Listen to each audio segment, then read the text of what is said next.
Hello everyone, welcome to my YouTube channel study in Bengali. RRB group D 2025-এর জন্য general সায়েন্সের যে previous ইয়ারের কোশ্চেন সিরিজটা আমরা কমপ্লিট করছিলাম, আজকে তার ক্লাস নাম্বার 26। এর আগে আমাদের আরও 25টা ক্লাস হয়ে গেছে। যারা এখনও পর্যন্ত দেখোনি, আমি ভিডিও ডেসক্রিপশানে প্লেলিস্টের লিঙ্ক দিয়ে রাখবো, সেখান থেকে চাইলে গিয়ে দেখে নিতে পারো। তাহলে চলো দেরি না করে শুরু করা যাক আজকের প্রথম প্রশ্ন। 1 ক্যালোরি সমান কত জুল? ঠিক আছে, তো দেখো আমাদের কাছে কি কোশ্চেন করেছে। আমাদের কাছে কিন্তু কোশ্চেন করেছে 1 ক্যালোরি সমান সমান কত জুল। দেখো সবার প্রথমে কিন্তু ক্যালোরি আর জুল এই দুটোই কিন্তু কি, এই দুটোই কিন্তু শক্তির একক। ঠিক আছে, দুটোই কিন্তু শক্তির একক। এবার দেখো এই যে 1 ক্যালোরি আছে, ঠিক আছে, এই যে 1 ক্যালোরি আছে, 1 ক্যালোরি সমান সমান কত জুল? তো মনে রাখবে 1 ক্যালোরি সমান সমান কিন্তু 4.284 জুল। ঠিক আছে, যেটাকে কিন্তু আমরা নিয়ার অ্যাবাউট 4.2 জুল ধরতে পারি। তো আমাদের সঠিক অ্যান্সার কী হবে? আমাদের সঠিক অ্যান্সার হবে কিন্তু 1 ক্যালোরি সমান সমান 4.2 জুল। ঠিক আছে, তো এটাই কিন্তু আমাদের সঠিক অ্যান্সার হয়ে যাবে। নেক্সট কোশ্চেন আমরা দেখে নেব। পরবর্তী কোশ্চেন কি বলেছে, আজকে 2 নাম্বার কোশ্চেন। 2-8-8 ইলেকট্রন শ্রেণীবিন্যাসযুক্ত মৌলটি কোন গ্রুপে আছে? দেখো তোমাদেরকে আমি আগেও বলেছি যে 2, 8 আর 8, দেখো যখনই এগুলো হচ্ছে সেল নাম্বার। ঠিক আছে, এই যে 2, 8, 8, দেখো আমি এখানে সেল নাম্বারগুলো লিখেছি KLM। মনে রাখবে যে কটা সেল নাম্বার থাকে সে কটা কিন্তু তাদের পর্যায় বা পিরিয়ড হয়। ঠিক আছে, তো দেখো এখানে কিন্তু 3টে সেল আছে, K সেল, L সেল আর M সেল। তাহলে এই যে মৌলটা আছে, সবার প্রথম এই মৌলটা কোন পিরিয়ডে থাকবে বা কোন পর্যায়ে থাকবে? এটা কিন্তু 7 নাম্বার পর্যায়ে এটা কিন্তু 3 নাম্বার পর্যায়ে থাকবে। ঠিক আছে, তো এখানে 3টে সেল, সেই কারণের জন্য কিন্তু 3 নাম্বার পর্যায়ে থাকবে। আর এই যে লাস্টের যে সেল নাম্বারটা থাকে, এই লাস্টের সেল নাম্বারটাই কিন্তু হয়ে যায় তার কি, হয়ে যায় কিন্তু তার যে গ্রুপ নাম্বার। এইবার দেখো তোমাদেরকে কিন্তু একটা জিনিস মনে রাখতে হবে। দেখো এই যে 2, 8, 8 আছে, সবার প্রথম কিন্তু তোমাদেরকে মনে রাখতে হবে এটা কোন এলিমেন্ট। তো আমরা যদি দেখি 2 আর 8-এ 10 আর 18, তো পর্যায় সারণীর 18 নাম্বার যে মৌলটা আছে সেটা কি, সেটা কিন্তু আর্গন। তাই এটা কত নাম্বার গ্রুপে থাকবে?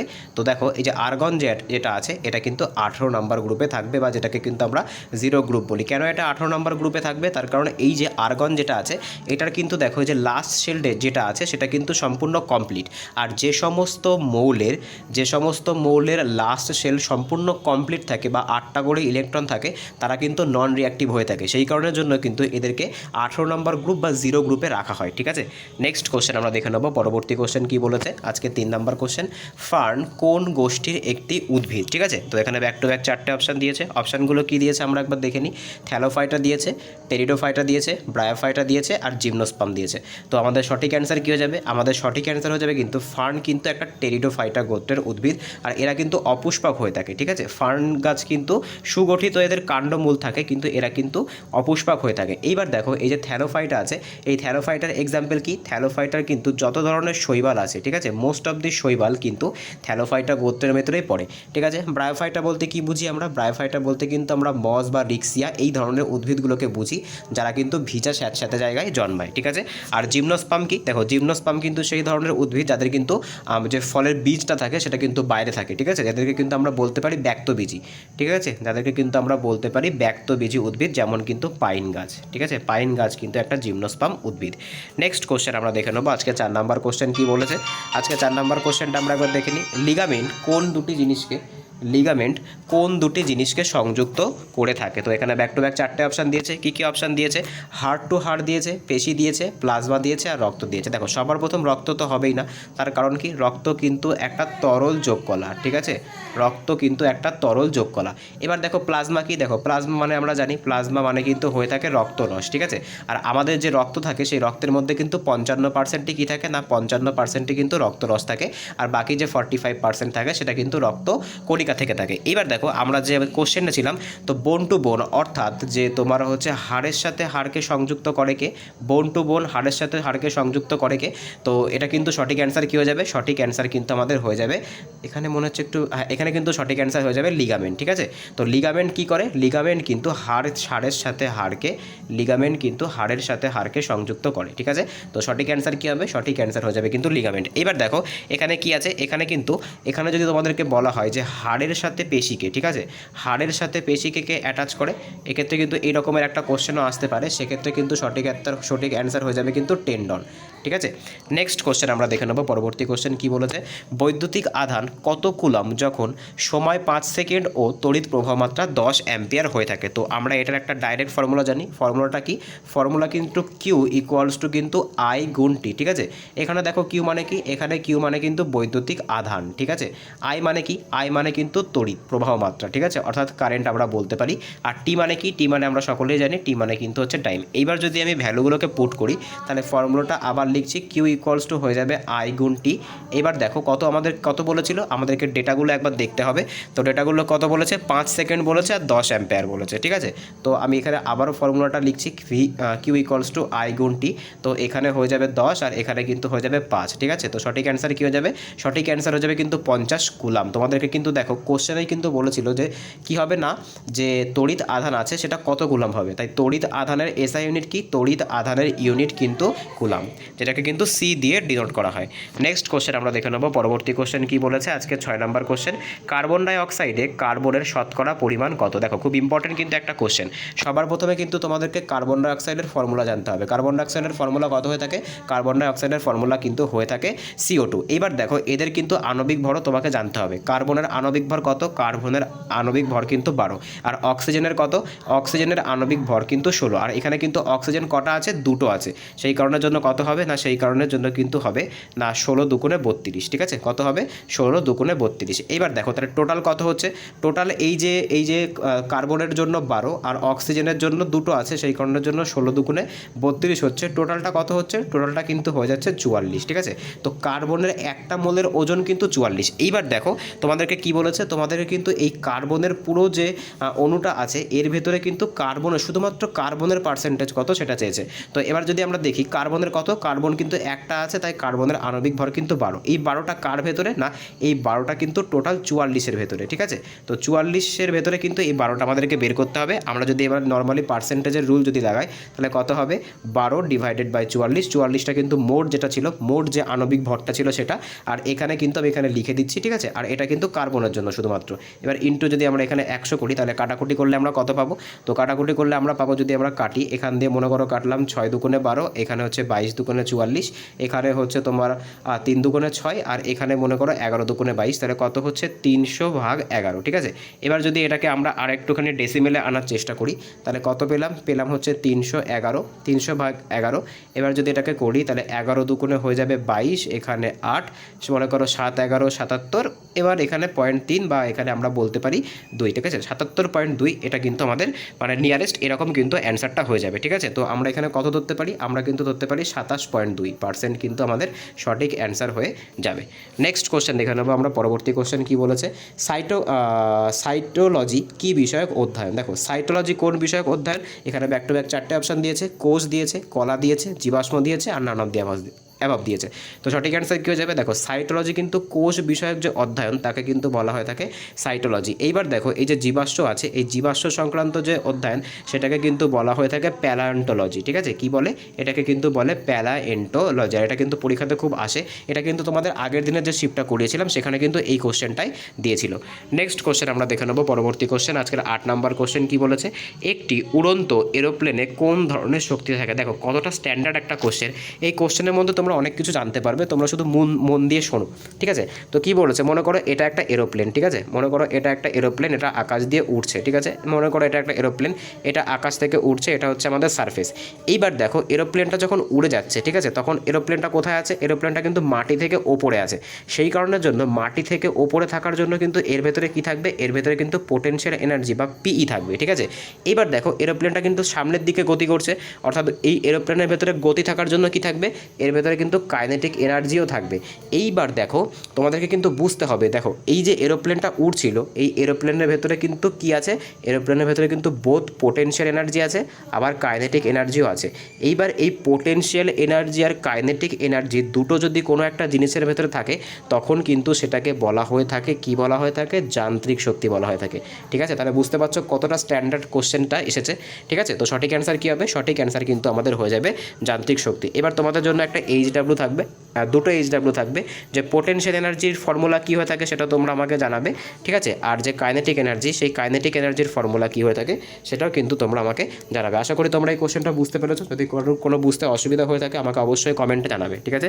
নেক্সট কোশ্চেন আমরা দেখে নেব। পরবর্তী কোশ্চেন কী বলেছে, চাঁদে একটি বালকের ওজন 300 নিউটন হলে পৃথিবীতে তার ওজন কত? দেখো খুব সিম্পল কিন্তু খুব ইম্পর্টেন্ট, এখানে কিন্তু একটা কনসেপ্ট তোমাদেরকে বুঝতে হবে। তো আমরা সকলেই জানি যে চাঁদে যদি কোনো জিনিসের ভর কিন্তু পৃথিবীর তুলনায় 1/6 হয়ে থাকে, ঠিক আছে। অর্থাৎ চাঁদে মনে করো এটা চাঁদে মনে করো কোনো একটা জিনিসের ওজন 1, তাহলে কিন্তু পৃথিবীতে তার ওজন 6, ঠিক আছে।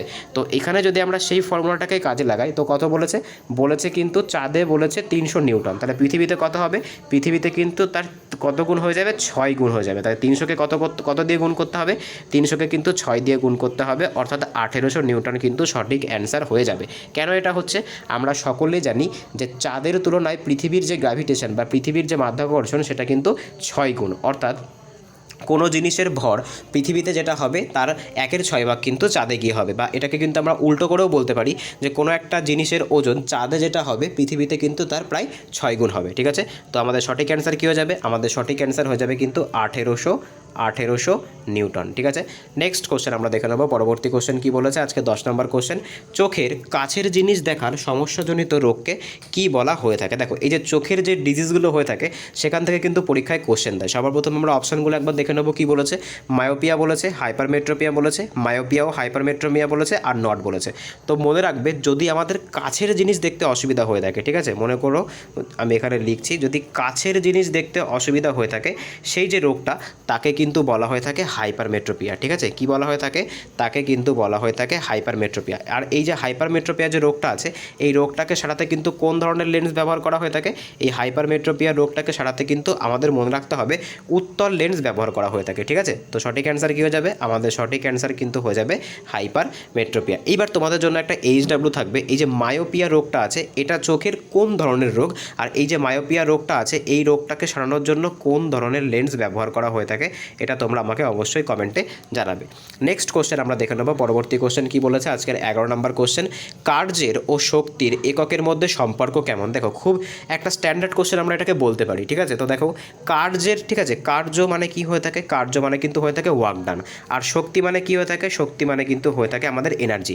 মনে রাখবে যে তোমাদেরকে আমি এটা আগেও বলেছি যে কার্যেরও কিন্তু ইউনিট হয়ে থাকে জুল, আবার যে শক্তির ইউনিটও কিন্তু হয়ে থাকে জুল। তাই দুটোর মধ্যে সম্পর্ক কেমন? দেখো দুটোর মধ্যে সম্পর্ক কিন্তু দুটো সমান সমান। তাই সঠিক অ্যান্সার কী হবে? সঠিক অ্যান্সার কিন্তু হয়ে যাবে আমাদের সমান। কার্যের যে একক আর যে শক্তির একক দুটোই কিন্তু জুল দ্বারা প্রকাশ করা হয়ে থাকে। নেক্সট কোশ্চেন আমরা দেখে নেব। পরবর্তী কোশ্চেন কী বলেছে আজকের 12 নম্বর কোশ্চেন, নিম্নলিখিত কোন মৌলটি আলাদা? দেখো এখানে ব্যাক টু ব্যাক 4টে মৌল দিয়েছে, বলতে হবে এর ভেতর থেকে কোনটা আলাদা। লিথিয়াম দিয়েছে, সোডিয়াম দিয়েছে, লোহা দিয়েছে, আর পটাশিয়াম দিয়েছে। দেখো সবার প্রথম তোমাদেরকে কিন্তু দেখতে হবে যে এই যে লিথিয়াম আছে লিথিয়ামের সংকেত কি? Li। সোডিয়ামের কি? সোডিয়ামের কিন্তু হচ্ছে Na, ঠিক আছে। পটাশিয়ামের কিন্তু K হয়ে যাবে, আর লোহার কিন্তু হয়ে যাবে Fe, ঠিক আছে। এটা একটা জেনারেল ফ্যাক্টর তোমাদেরকে জানিয়ে রাখলাম। এবার কোশ্চেনে ফেরা যাক। দেখো কি বলছে যে এর ভেতর থেকে কোনটা আলাদা। তো দেখো যদি আমরা লিথিয়ামকে দেখি, লিথিয়াম কিন্তু একটা ক্ষার ধাতু, ঠিক আছে। লিথিয়াম কিন্তু একটা ক্ষার ধাতু, সোডিয়ামও কিন্তু একটা ক্ষার ধাতু, পটাশিয়ামও কিন্তু একটা ক্ষার ধাতু। আর এরা প্রত্যেকে অর্থাৎ লিথিয়াম, অর্থাৎ সোডিয়াম আর অর্থাৎ পটাশিয়াম এই তিনটেই কিন্তু পর্যায় সারণীর যে প্রথম গ্রুপ থাকে সেই প্রথম গ্রুপে অবস্থান করছে, আর তিনটাই কিন্তু ক্ষার ধাতু। কিন্তু এখানে যে লোহাটা আছে এটা কিন্তু কোনো রকম ক্ষার ধাতু নয়, ঠিক আছে। লোহা কিন্তু কোনো রকম ক্ষার ধাতু নয়। তাই সঠিক অ্যান্সার কী হবে? সঠিক অ্যান্সার হয়ে যাবে কিন্তু লোহা এর ভেতর থেকে সব থেকে আলাদা বিকল্প, ঠিক আছে। বুঝতে পেরেছো আশা করি। নেক্সট কোশ্চেন আমরা দেখে নেব। পরবর্তী কোশ্চেন কী বলেছে আজকে 13 নম্বর কোশ্চেন, আর্গন কোন গ্রুপের একটি মৌল? দেখো এই যে কোশ্চেনটা ছিল এটা তোমাদের একদম প্রথমেই করিয়েছি। তো এর যে সঠিক অ্যান্সার হবে সেটা তোমরা আমাকে অবশ্যই কমেন্টে জানাবে। তো আর্গনের সংকেত কি? আর্গনের সংকেত হচ্ছে 18, আর আর্গনের যে পারমাণবিক সংখ্যা কত? সেটা কিন্তু 18, ঠিক আছে। আর্গনের যে আর্গন কোন ইয়েতে থাকে অর্থাৎ কোন গ্রুপে থাকে সেটা কিন্তু তোমরা আমাকে অবশ্যই কমেন্টে জানাবে। নেক্সট কোশ্চেন আমরা দেখে নেব। পরবর্তী কোশ্চেন কী বলেছে আজকের 14 নম্বর কোশ্চেন, বল, এখানে একটু প্রিন্টিং মিস্টেক আছে, একটু অ্যাডজাস্ট করবে, ঠিক আছে। বল ও সরণের মধ্যে কত ডিগ্রি করে কার্য হয় না, ঠিক আছে। খুব ইম্পর্টেন্ট একটা কোশ্চেন, কিন্তু এই ধরনের কোশ্চেন তোমাদের কিন্তু পরীক্ষায় খুব আসে। মনে রাখবে, বল আর সরণের মধ্যে যদি 90 ডিগ্রি অ্যাঙ্গেল হয়, কত ডিগ্রি অ্যাঙ্গেল হয়, যদি বল আর সরণের মধ্যে 90 ডিগ্রি অ্যাঙ্গেল হয়, সেক্ষেত্রে কিন্তু কোনো রকম কাজ হয় না, ঠিক আছে। তো সঠিক অ্যান্সার কী হবে? সঠিক অ্যান্সার কিন্তু আমাদের হয়ে যাবে 90 ডিগ্রি। 90 ডিগ্রিতে কিন্তু বল আর সরণের মধ্যে কোনো রকম কাজ হয় না, ঠিক আছে। নেক্সট কোশ্চেন আমরা দেখে নেব। পরবর্তী কোশ্চেন কি বলেছে, আজকের 15 নম্বর কোশ্চেন, একটি লেন্সের ফোকাস দৈর্ঘ্য প্লাস 0.2 মিটার হলে তার ক্ষমতা কত? তো দেখো, লেন্সের চ্যাপ্টার থেকে একটা অঙ্ক দিয়েছে। তো মনে রাখবে, এই যে লেন্সের যে ক্ষমতা আছে, লেন্সের সেই ক্ষমতা বের করার কিন্তু একটা ফর্মুলা আছে। ফর্মুলাটা কি? 1/f, অর্থাৎ 1 কিন্তু ফোকাল লেন্থ। এক্ষেত্রে কিন্তু তোমাদেরকে একটা জিনিস মনে রাখতে হবে, ফোকাল লেন্থকে কিন্তু তোমাদের সবসময় কী করতে হবে না, ফোকাল লেন্থকে কিন্তু তোমাদের সবসময় মিটারে কনভার্ট করে নিতে হবে অলওয়েজ, ঠিক আছে। তোমাদেরকে যে ইউনিটটাই দিক না কেন, তোমাদেরকে কিন্তু সবসময় ফোকাল লেন্থটাকে মিটারে কনভার্ট করতে হবে। আমাদের এই অঙ্কের ক্ষেত্রে কিছু করা লাগবে না, তার কারণ আমাদের তো এখানে মিটারে দেওয়া আছে, তাই আমরা এখানে সরাসরি কী করব, ভ্যালুগুলো পুট করব, ঠিক আছে। লেন্সের ক্ষমতা, ঠিক আছে, লেন্সের ক্ষমতাকে কিন্তু ডায়াপ্টার এককে প্রকাশ করা হয় বা ডি এককে প্রকাশ করা হয়। এবার যদি আমরা ফর্মুলা লিখি, তাহলে কী হবে, যে 1/f মানে কত, দেখো এখানে নিচে কত আছে, নিচে আছে 0.2, এই পয়েন্টটা এখানে উঠে গিয়ে 10 হয়ে যাবে। যদি আমরা 2 দিয়ে এটাকে কাটি, তাহলে কত হবে, 5। তাই 5 ডায়াপ্টার কিন্তু আমাদের সঠিক অ্যান্সার হয়ে যাবে। লেন্সের যে ক্ষমতা, সেই ক্ষমতা মাপার এককের নাম কিন্তু ডায়াপ্টার। নেক্সট কোশ্চেন আমরা দেখে নেবো। আজকে 16 নম্বর কোশ্চেন কি বলেছে, গাড়ির হেডলাইটে কোন ধরনের দর্পণ ব্যবহার করা হয়ে থাকে? দেখো, খুব ইম্পর্টেন্ট কিন্তু একটা কোশ্চেন, আর খুব ফ্যাকচুয়াল কিন্তু একটা কোশ্চেন। দেখো কি বলেছে, দেখো আমাদের যে গাড়ির যে মিরার থাকে, অর্থাৎ গাড়ির যে হেডলাইট থাকে, সেই হেডলাইটে কোন ধরনের মিরার ইউজ করা হয়ে থাকে? তো মনে রাখবে, হেডলাইটে কিন্তু অবতল দর্পণ ইউজ করা হয়ে থাকে, ঠিক আছে। এর পেছনে কিন্তু একটা কনসেপ্ট আছে, কনসেপ্টটা কিন্তু তোমাদেরকে বুঝতে হবে। দেখো, অবতল দর্পণ কি হয়ে থাকে, মনে করো এটা একটা অবতল দর্পণ, ঠিক আছে, এটা একটা অবতল দর্পণ। আমি এখানে আরেকবার একটু আঁকার চেষ্টা করি। মনে করো এটা একটা অবতল দর্পণ, ঠিক আছে। অবতল দর্পণের কিন্তু একটা বৈশিষ্ট্য আছে, যখন এটার মধ্যে দিয়ে আলো আসে, আলো কিন্তু এটাতে পড়ার পরে চারিদিকে ছড়িয়ে যায়, ঠিক আছে। আলো যখন অবতল দর্পণে পড়ে, তখন কিন্তু এটা চারিদিকে ছড়িয়ে যায়। এই কারণের জন্যই কিন্তু গাড়ির হেডলাইটে কী ব্যবহার করা হয়ে থাকে, অবতল দর্পণ ব্যবহার করা হয়ে থাকে, যাতে আমরা অনেক দূর পর্যন্ত বা বিস্তৃত একটা ওয়াইড অ্যাঙ্গেল থেকে কিন্তু দেখতে পারি, ঠিক আছে। সেই কারণের জন্য কী হবে, সেই কারণের জন্য অবতল দর্পণে কিন্তু গাড়ির হেডলাইটে ব্যবহার করা হয়ে থাকে, ঠিক আছে। এবার দেখো, গাড়ির যে আমাদের যে মিরারগুলো থাকে, যেগুলো দিয়ে আমরা পেছনে দেখি, ঠিক আছে। মনে করো এই যে মিরারগুলো থাকে না, যে হ্যান্ডেলের সঙ্গে এই যে মিরারগুলো থাকে, যেগুলো দিয়ে আমরা পেছনে দেখি, ঠিক আছে। এই যে মিরারগুলো আছে, এইখানে কোন ধরনের মিরার ইউজ করা হয়ে থাকে? মনে রাখবে, এইখানে কিন্তু উত্তল দর্পণ ইউজ করা হয়ে থাকে। কেন উত্তল দর্পণ ইউজ করা হয়ে থাকে? মনে রাখবে, উত্তল দর্পণ কী করে, উত্তল দর্পণের যদি আমরা এটা দেখি, ক্যারেক্টারিস্টিকটা দেখি, তাহলে উত্তল দর্পণ চারিদিক থেকে আসা আলোগুলোকে কী করে, একটা জায়গায় কিন্তু সেন্ট্রালাইজ করে। ওই কারণের জন্য দেখবে, গাড়ির যে ব্যাক যে মিরারগুলো হয়ে থাকে, সেই ব্যাক মিরারে কিন্তু আমরা পেছনের দিকটাকে অনেক ছোটো আকারে দেখতে পাই, কিন্তু কমপ্লিটলি দেখতে পাই, ঠিক আছে। তো আমাদের এই কোশ্চেনের সঠিক অ্যান্সার কী হবে? আমাদের এই কোশ্চেনের সঠিক অ্যান্সার হয়ে যাবে কিন্তু অবতল লেন্স, ঠিক আছে। গাড়ির হেডলাইটে কোন দর্পণ ইউজ করা হয়ে থাকে? গাড়ির হেডলাইটে কিন্তু অবতল, বা এটাকে কিন্তু ইংলিশে বলা হয়ে থাকে কনকেভ মিরার, ঠিক আছে। নেক্সট কোশ্চেন আমরা দেখে নেব। পরবর্তী কোশ্চেন কি বলেছে, আজকে 17 নম্বর কোশ্চেন, নিচের কোন যৌগটিকে ব্লু ভিট্রিয়ল বলা হয়ে থাকে? এখানে ব্যাক টু ব্যাক 4টে অপশান দিয়েছে। কি দিয়েছে? Zinc sulphate. জিঙ্ক সালফেটকে কী বলা হয়ে থাকে? জিঙ্ক সালফেটকে কিন্তু বলা হয়ে থাকে ZnSO4, ঠিক আছে। কপার সালফেটকে কী বলে? কপার সালফেটকে কিন্তু বলা হয়ে থাকে CuSO4। জিঙ্ক অক্সাইডকে বলা হয়ে থাকে ZnO, আর এই জিঙ্ক অক্সাইডকে কিন্তু বলা হয়ে থাকে দার্শনিকের উল। এবার যে কপার অক্সাইড আছে, কপার অক্সাইডকে কী বলা হয়ে থাকে? CuO। এবার এই যে 4টে অপশান আছে, এই 4টে অপশানের মধ্যে থেকে কিন্তু তোমাদেরকে বলতে হবে কোনটাকে ব্লু ভিট্রিয়ল বলা হয়ে থাকে। তো মনে রাখবে, ব্লু ভিট্রিয়ল কিন্তু বলা হয়ে থাকে কপার সালফেট, ঠিক আছে। কপার সালফেটকে কিন্তু বলা হয়ে থাকে ব্লু ভিট্রিয়ল। আর এর ফর্মুলা কি? এর ফর্মুলা কিন্তু CuSO4 5H2O, ঠিক আছে। অনেক সময় তোমাদেরকে কিন্তু এরকম কোশ্চেন দেবে যে কপার সালফেটের ভেতরে কত অণু জল থাকে, তাই তোমাদেরকে কিন্তু সম্পূর্ণ যে ফর্মুলাটা আছে সেটা মুখস্থ করতে হবে, তা নাহলে কিন্তু এই ধরনের কোশ্চেনগুলো অ্যাটেন্ড করতে পারবে না। নেক্সট কোশ্চেন আমরা দেখে নেবো। আজকে 18 নম্বর কোশ্চেন কি বলেছে, উদ্ভিদের শরীরে কোষ বিভাজনের সাথে কোনটা সংশ্লিষ্ট? অর্থাৎ উদ্ভিদের শরীরে কোষ বিভাজনের ক্ষেত্রে কোন হরমোনটা ভূমিকা আছে? এখানে ব্যাক টু ব্যাক 4টে অপশান দিয়েছে। কি দিয়েছে? সাইটোকাইনিন দিয়েছে, জিব্বারেলিন দিয়েছে, ফ্লোরিজেন দিয়েছে, আর অক্সিন দিয়েছে। তো সঠিক অ্যান্সার আমাদের কী হবে? সঠিক অ্যান্সার হয়ে যাবে কিন্তু সাইটোকাইনিন। সাইটোকাইনিন হরমোনটা কিন্তু উদ্ভিদের যে কোষ বিভাজন, ঠিক আছে, উদ্ভিদের যে কোষ বিভাজন, সেই কোষ বিভাজনের সাথে সম্পর্কযুক্ত। এখানে কিন্তু তোমাদের একটা কনফিউশন হতে পারে, তোমাদের এখানে মনে হতে পারে অ্যান্সারটা হয় জিব্বারেলিন হবে বা অক্সিন হবে। মনে রাখবে, এগুলো কিন্তু কিন্তু গাছের বৃদ্ধির জন্য দায়ী, ঠিক আছে, বৃদ্ধির জন্য দায়ী। আর এই যে সাইটোকাইনিন আছে অ্যাকর্ডিং টু কোশ্চেন, এটা কি, এটা কিন্তু গাছের যে কোষ বিভাজন অর্থাৎ যে সেল ডিভিশন, সেই সেল ডিভিশনের সাথে সম্পর্কযুক্ত। নেক্সট কোশ্চেন আমরা দেখে নেব, পরবর্তী কোশ্চেন আজকে 19 নম্বর কোশ্চেন কি বলেছে, যে সার্বজনীন মহাকর্ষীয় ধ্রুবকের মান কে আবিষ্কার করেন। সার্বজনীন মহাকর্ষীয় ধ্রুবককে কিন্তু ক্যাপিটাল জি দিয়ে প্রকাশ করা হয়। আর এটা কে আবিষ্কার করে, তোমাদেরকে কিন্তু আমি আগে করিয়েছি, এটা কিন্তু আবিষ্কার করেন হেনরি ক্যাভেন্ডিশ, ঠিক আছে। হেনরি ক্যাভেন্ডিশ কিন্তু এই যে সার্বজনীন যে মহাকর্ষীয় ধ্রুবক আছে তার মান সবার প্রথম বের করেছিলেন। নেক্সট কোশ্চেন আমরা দেখে নেব, পরবর্তী কোশ্চেন কি বলেছে। তো আজকে এই অবধি ছিল। যদি ভিডিওটা ভালো লেগে থাকে তাহলে অবশ্যই চ্যানেলটাকে সাবস্ক্রাইব করো, পাশে থাকা বেল আইকনটিকে প্রেস করে রেখো, যাতে ভিডিও ছাড়লে সবার প্রথম নোটিফিকেশন তোমাদের কাছে পৌঁছায়। এর আগে কিন্তু আমাদের আরও 25টা ক্লাস করানো হয়ে গেছে জেনারেল সায়েন্সের ওপর। যারা এখনও দেখোনি তারা চাইলে ডেসক্রিপশনে লিঙ্ক দেওয়া থাকবে প্লেলিস্টে, সেখান থেকে গিয়ে দেখে নিতে পারো। বন্ধুদের সঙ্গে ভিডিওটা শেয়ার করো, ভালো লাগলে কমেন্টে জানিও। তো দেখা হচ্ছে পরের ভিডিওতে, বাই।